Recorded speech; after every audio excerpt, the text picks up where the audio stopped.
Helo pawb. Yn ein gwers Lles heddi, y byddaf yn siarad am gobaith, sef hop. Mae yna sawl ffordd o disgrifio gobaith.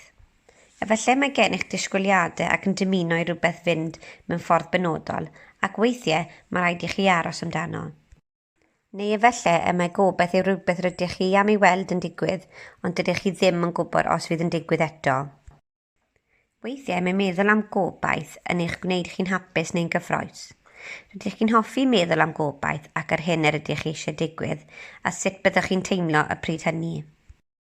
Gan gweud hwnna, rydych chi'n ceisio cofio efallai na fydd hyn yn digwydd ac wedyn ni fyddwch yn siomi os nad yw'n digwydd. Ond mae cael gobaith yn eich helpu chi deimlo cyffrous ac yn hapus am y fori ac am y dyfodol. Mae dysgu am gobaith yn werthfawr a fydd yn ei helpu chi fynd ar ôl eich amcanion yn y dyfodol heb colli ffydd. Gobaith yw'r un o'r gwerthoedd pwysicaf y gallwch chi ddatblygu. Bydd plant sy'n deall gwerth gobaith yn llai tebygol o golli ffydd neu'n rhoi gorau iddi yn rwydd. Pan fydd bywyd yn mynd yn anodd, maent yn caniatáu iddynt i gadw fynd a rhoi ei gorau. Mwyn dysgu am gobaith, mae'n dda i ni gofyn y cwestiwn, beth ydw i'n gobeithio cyflawni a sut ydw i'n bwriadu cyflawni hyn? Bydd hyn yn helpu ni ddarganfod beth rydyn ni yn eisiau a pham.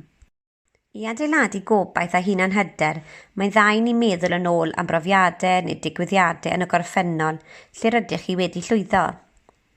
Pan fydd pethau'n ymddangos yn anobeithiol, gwelwn yr hyder a'r cryfder i wynebu unrhyw her sy'n dod i'n ffordd.